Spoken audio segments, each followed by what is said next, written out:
and welcome back to a new video. In this video we thought we would answer some questions that you guys have been asking us. But first we just wanted to say thank you to the sponsor of today's video, which is Suri. So we've actually been using Suri for quite some time now. I think we bought them for each other as Christmas presents, didn't we? Yeah. Yeah. Like a few years ago. We just kind of got to a point where we were getting really fed up with our electric toothbrushes. They would get a bit mouldy, or they would, like, the rubber on them, on the handles, would go really weird. Yeah, they the would batteries, break. batteries didn't last like that long. No. So when going away with them, travelling, it's just lots of faff. We're like, I'm sure there's a better option. So we found Suri. And it's been amazing, actually. They're really great toothbrushes. So Suri make a really beautiful, sleek toothbrush made from aluminium. It looks really nice in our slightly dilapidated bathroom, which we are renovating. But they come with these really handy little mirror mounts as well, which we have them on the window in our bathroom. So the toothbrushes look really nice, just they're just really accessible as well. Yeah, it makes it really accessible. And they also have an amazing 40+ hour battery life, which is super handy for us because we go away quite a lot, or we go away in the van. It basically means that we can charge them before we go, and then we don't even need to take the battery charger with us. So the Suri toothbrush also has like a really great travel case. We've used it loads, we take it with us all the time. You can charge the toothbrush from that. You can also clean it. It's got this ultraviolet cleaning bit built into it, which is super handy. Suri is also a really great sustainable option, not only because they are built to last for life, but also the little heads for the toothbrushes are made from recycled plant-based materials. You can recycle them for free by sending them back to Suri. So if you are interested in having a look at the toothbrushes and buying one for yourself, then we've got a great discount code, which is Ramble20. And I'll pop a link down below in the description so you can check them out. Okay, now moving into the Q&A, we thought we would start with a question that we get asked all the time. It is a burning question that you guys have. It's probably the most asked question. Our most frequently asked question. Of course. Yeah. And that is, what is Harvey's name? Is his name Harvey? We are all very confused about what his actual name is. And I think this has come up because I basically introduced Lyra as Lyra Moore Harvey, and Aífe is Aífe Mackenzie Harvey. So what is Harvey? What's your name, Harvey? I'm a true Harvey. So my name is David Harvey, but it's one of those where it started at school. All my friends would just call me Harvey. I mean, it started off with Harvey Wallbanger. For whatever we don't want to know why. But kids being kids. Yeah. And and it's just always stuck. It's just one of those, if I introduce myself professionally at work, then of course I'm David Harvey, but everyone socially has always known me as Harvey, and it's been this massive pot of confusion for a very, very long time. So there we are. Yeah. David Harvey is a really boring name. Yeah. But it's my name. Yeah.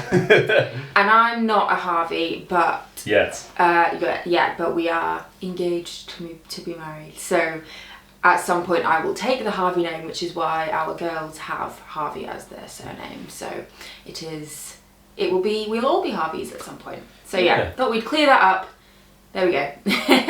Next question, on to some more exciting questions. Let me just have a look. Okay, so the first question we thought we would answer is about how we are finding life as a family of 4, adjusting from 1 to 2 kids.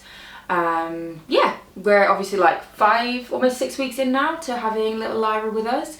So I feel like we're kind of getting into the swing of things. What about you? How have you found things? You go first. I think the transition from not having any children to then having a child is a massive change for anyone. I think once you've had a child and you're already sort of in that kind of space, and you've worked up to it, and you're kind of okay, we've got a bit of a thing going on here, to then add another child into the mix is more chaos, definitely, but it doesn't seem like so much of a like culture shock. Yeah. Because you're already in it. Yeah.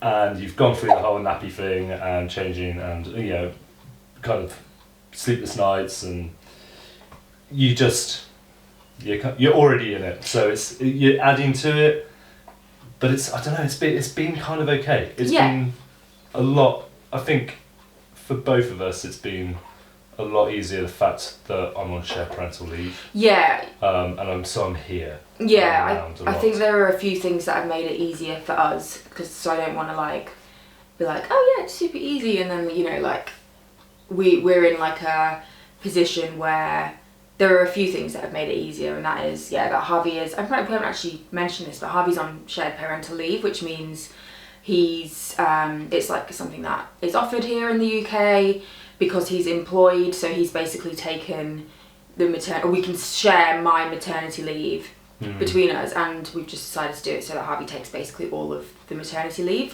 because I'm self-employed. It just makes more sense for us. We can keep making videos. This is my job. So so he's at home all the time, and you are working on the house, but you're also like here to help with the kids, and they're our priority. And then the other thing that's made it a bit easier is Aífe is 3. We went for like, I suppose, not a large age gap, but we definitely didn't particularly want 2 under 2. Not for us. Respect to parents who do that, and I know some parents just want to get it out of the way.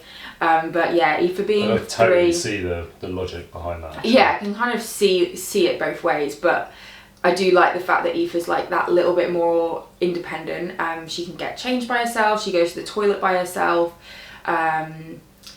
She's having quite big feelings at the moment, which is like a 3-year-old thing. So that's been quite hard. But I think in general, I think having a 3-year-old and a newborn is really great. And she kind of understands. She understood fully like that we were having a baby when I was pregnant. And the one hard thing I think that's kind of happened since Lyra has come along is Aífe like loves her so much that sometimes she can be a little bit rough by accident. So she like tries to hug her and like squeezes her, so we have to be a bit careful about that. And just in general, her being quite like big and heavy and crazy, like jumping around, we just have to watch her quite closely. This is what it's like being a second child, but in a really nice way, and it's all kind of from a place of love, and she it's just all like lovely affection. But it's just something. It's just it's quite hard to deal with, and you kind of like having to like push her away because she's basically jumped on you with the baby. I think it's like but again, that's just it's just something to kind of work around and discuss with her, and she gets it. And I think that's like, for us, that's been like the saving grace, is that you can actually have a conversation with her, and she's like fully understanding of. I mean, she's still a kid, and she's still 3. But she does. She gets it. She gets the concept. But I like. It's been really nice. Basically, I knew all along that I wanted to have another child, to give Aífe a sibling. You were a bit more on the fence, weren't you? I was kind of like, we're kind of just edging into like a really nice phase where Aífe's a bit older and we've got a bit more space and a bit more time to ourselves. I was like, do we want to rock the boat? There was definitely this fear of like rocking the boat and like going from this really beautiful dynamic as a 3. There was definitely a fear of like bringing another one into the mix, and but it's been amazing. Lyra's really chilled, and that's been that has also been a massive saving grace. She's a pretty relaxed baby. She's here, by the way. We went for a walk to get her to sleep so we could film this. But she's a relaxed baby, and we can't wait to see like how Aífe and Lyra's relationship develops, and how like our dynamic as a family of 4 develops as she gets older. It's really nice. So. And I think it's actually been really lovely, the fact that we've had another girl. Yeah. Yeah, I think it's been a lot easier on Aífe. Yeah. She was so kind of like, yeah, I'm having a sister. Yeah. If it had been a boy, I think it might have been like a bit of a shock to her, and a much harder transition. I agree. She knew all along that it was a sister. Like, we'd be like, oh, it might be a boy, and she was like, no, I'm having a sister. Like, it's a girl, and I kind of thought it might have been a boy, and then she was born and she was a girl, and I just felt like, oh, we've given Aífe a sister, and I love my sisters and I'm so close to them, and like as we've become adults, we go on holiday together, we went to see Taylor Swift together, we do so much stuff together, and they're just always there for me, and I'm like so happy that Aífe has that, because I think there was a part of both of us that would have liked a boy, but there was also a part of me that was like, oh, if we have a boy, we might have to have another child so that I can give Aífe a sister. So, yeah. Whether we have another one, that is another question that we will leave open-ended. Probably not. Yeah, I think two's good. Two's good. Two, we're very happy. Three might be chaos. Yeah. That wasn't even a question that anyone asked, so we're not even getting into that right now. Next question. I suppose it's a question we've asked ourselves. It is a question we've asked ourselves, yeah. And I'm sure some of you are wondering about it, but we'll leave it open-ended for now. Yeah. Next question is about our house and our house move, and lots of questions just about how we're finding living in town, going from being in the countryside to living in town, and whether we see ourselves here long term, whether we would ever make that move up to Scotland that we always talk about, or even live abroad. So like quite a few elements to that question. Do you want to go first? Yeah, I suppose there was always like a little bit of trepidation about moving into town, I suppose. Yeah. But as we developed as a family, sort of out in the Dales, we just found ourselves driving into Kendal more and more and more. And I think it got to a point where we're just like, we should just move into Kendal because there's so much more here. You've got all the facilities of the town on your doorstep.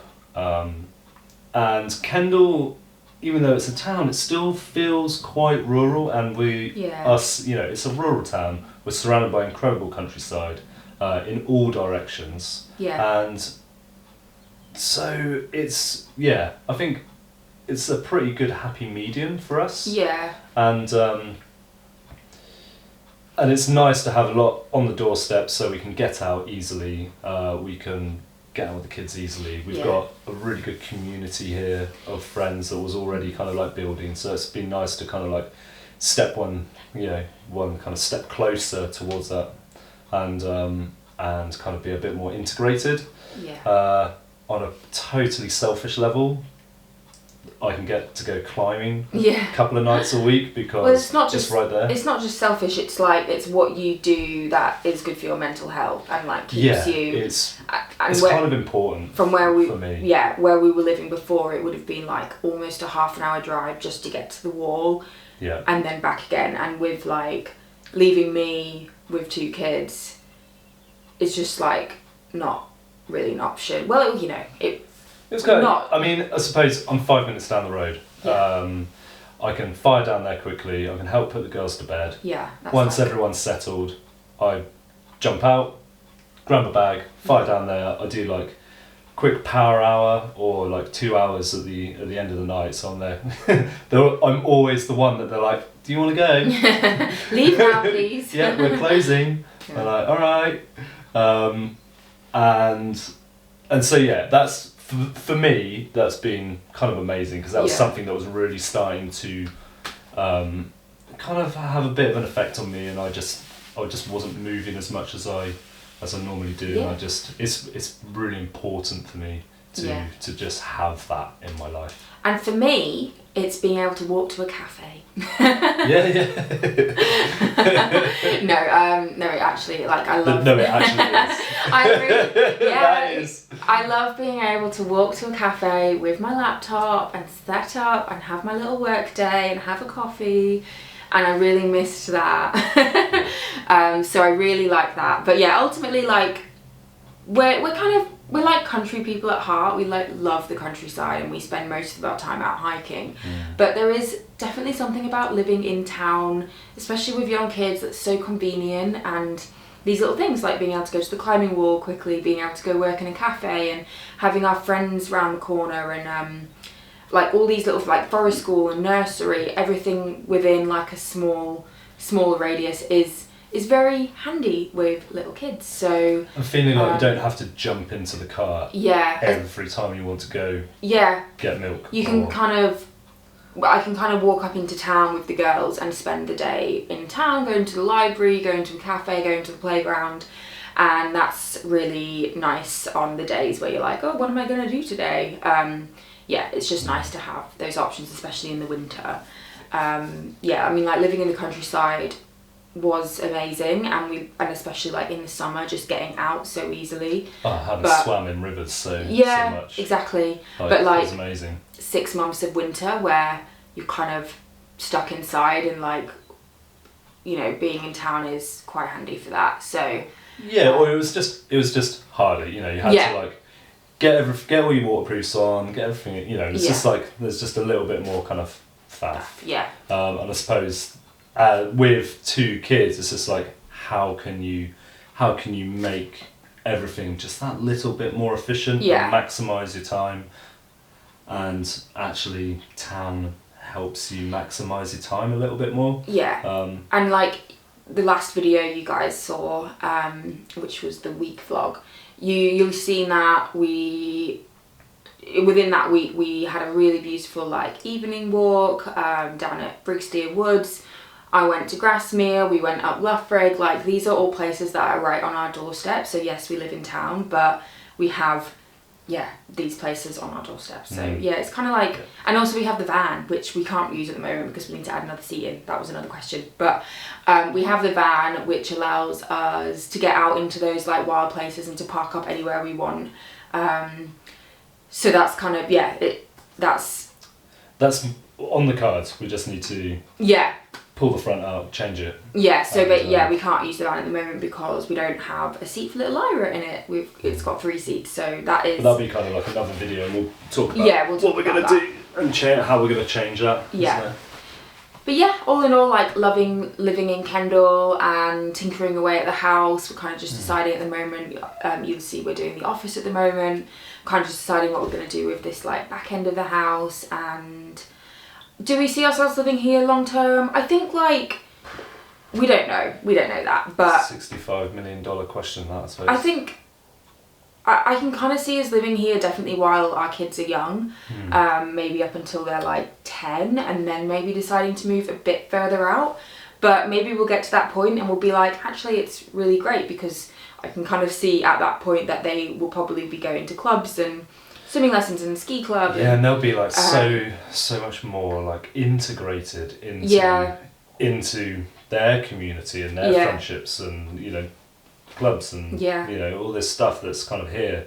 So I mean maybe until the kids are, you know, older, we'll fledglings. See. They're heading off. And doing their own thing. I mean, but something we have talked about actually is in a few years' time, once we've finished renovating this place, is renting it out for a year and going off in the van on a van trip. And homeschooling along the way and just travelling.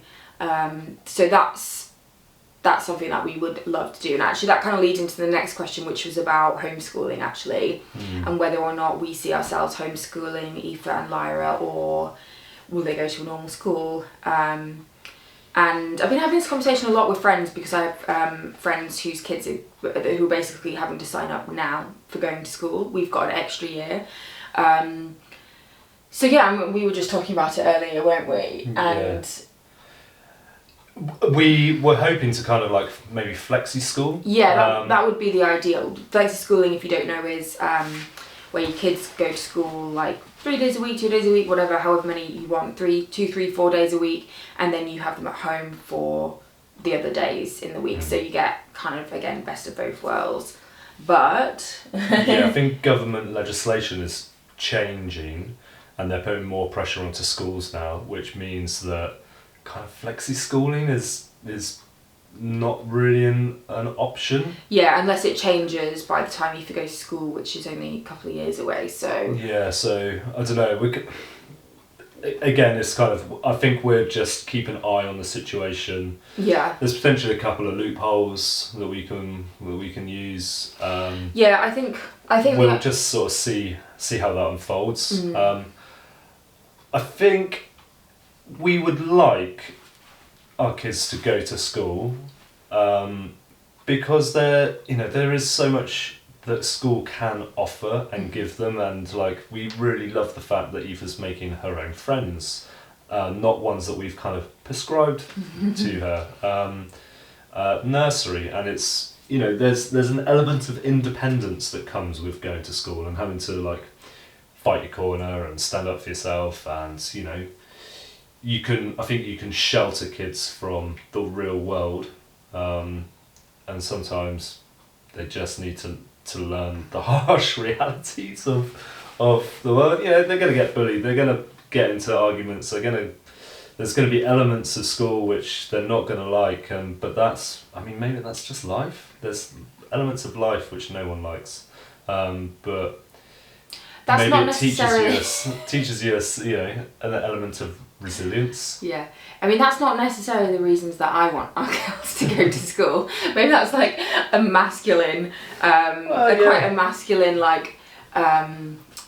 interpretation of school. Like I never had issues like that at school as a girl. I don't know. I mean, not. No, but you had issues with like moving into like a big school. Yeah. And being quite overwhelmed. Oh no, moving into a small school from a large school. Yeah, I moved from like living in Australia, where I went to this massive school, and you can kind of like, the good thing about going to a really big school is that you can kind of blend in to going to a tiny school where everyone's watching you, and I did not like that at all, and I found that really hard.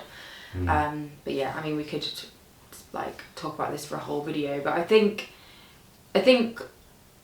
like ultimately I don't know, we don't particularly want to homeschool like full time.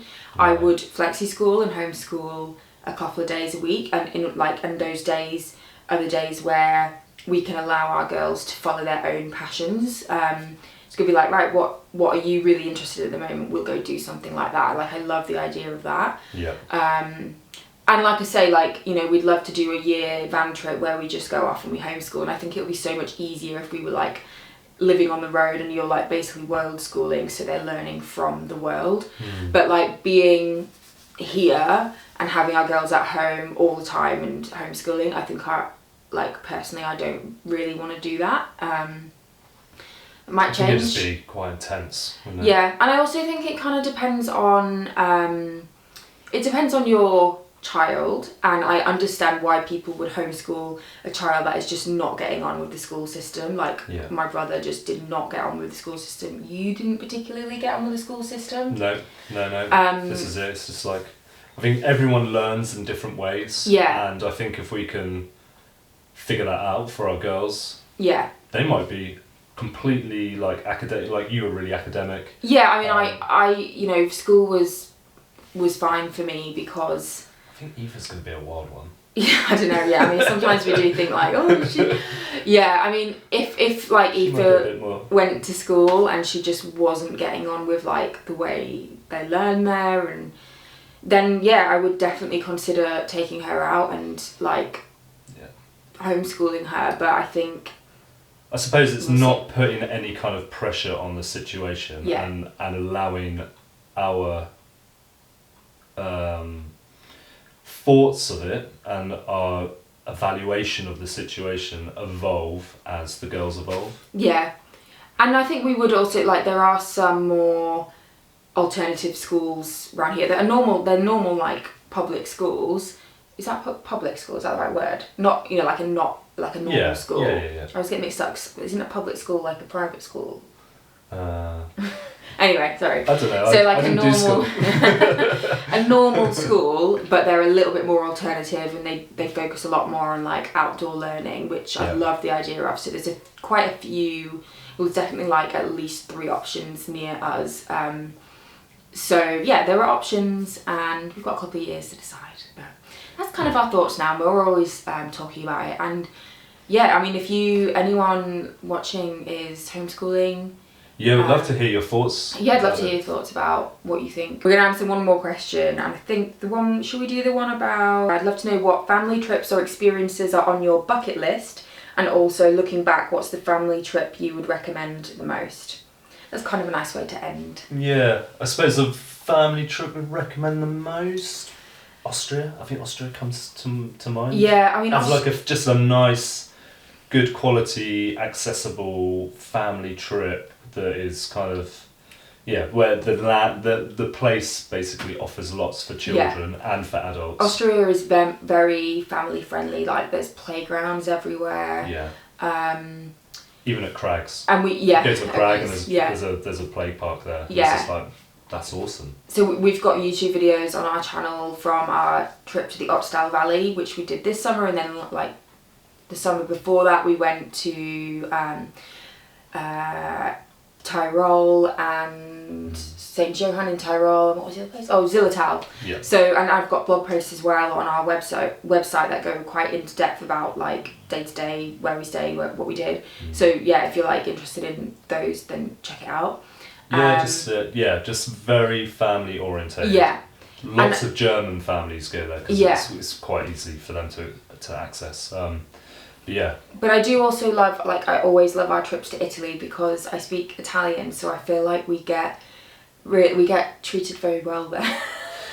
Yeah, because I speak Italian. I mean, they're like so loving. They're so affectionate. They love children so much. Like more, like in Italy, they love children. So I'd say it's like slightly less family friendly, and like there's slightly less playgrounds and slightly less infrastructure for families. But yeah, the friendliness you get from the people makes up for that. Oh, and actually, we've been recently looking at potentially going to the Dolomites, which is would definitely be one of our bucket list trips. And that is obviously Italy, but it has like the playgrounds, and like it looks like a mixture of Austria but with the warmth of Italy. So that could be really cool to like go and experience that. So we might be going there this year. We're still like planning that. But yeah, that would be a bucket list trip. I really want to go to Japan. Yeah, Japan would be amazing. I keep seeing people going to Japan and like in winter and taking the kids like skiing in Japan, and like winter in Japan I think looks amazing. I would love that. I would love to take the girls, all the girls, to I think Patagonia, but for like a really decent amount of time, like a year, and spend a whole year out there, experience all the seasons, but like be working or be based somewhere. So maybe like work on a ranch or a big farm, or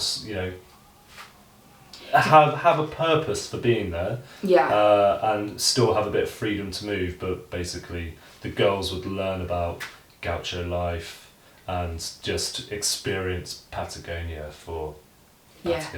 because it's just such an amazing country, and a few friends have been there recently and I keep on seeing stuff and I'm just like, man, I have to get there. Have to get there at some point. Yeah, that would be so cool. I really like to take, I want to take them everywhere, to be honest, but I'd love to take them, I'd love to go back to Sri Lanka, like more like this being more like a holiday.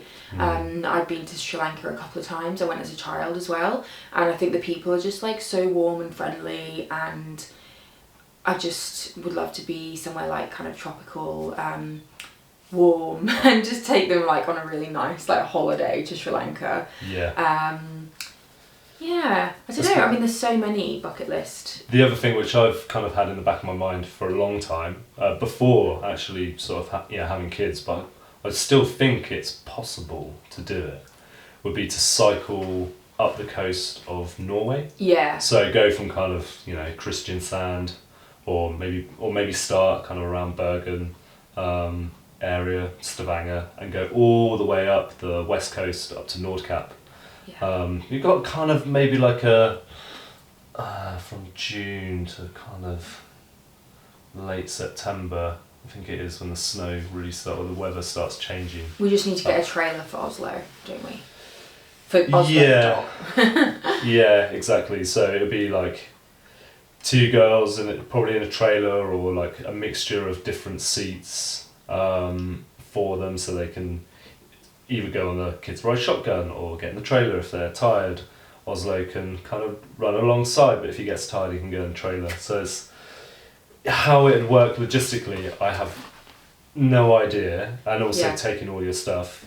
I think doing the whole West Coast might be a bit ambitious, but I would definitely be up for doing like a 1 or 2 week cycling trip as a family. Again, it's that thing of like, I think once you've been doing it, you only really like start to like drop into like the zone after about a week. Yeah, true. We've done that. And then I think and then I think you'd want to basically just so maybe like 6 weeks, a month, or you head south where the weather's a bit easier. Yeah. Or we leave Oslo behind. No, we can't leave him. Yeah, we could leave him. He probably, it might be a bit much for him. He is 11, so yeah. Yeah. I mean, basically, he'd just get in the trailer and stay in there. Yeah. Make him a cute little cozy den. Take me wherever. Yeah.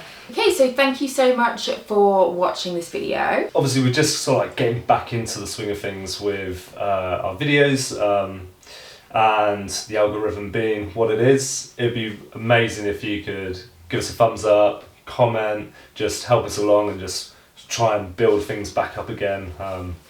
Just need to get the algorithm working back in our favour. Yeah, from being a little bit more inconsistent, obviously due to having a baby. We're trying to be a bit more consistent, so yeah, that really helps us. And thank you again so much to Suri for sponsoring, and if you guys want to check them out, then I'll put the link down in the description, and our code is Ramble20 if you want to try out one of their really great toothbrushes. So yeah, we will see you in the next video, which will hopefully be next week. Bye! See ya!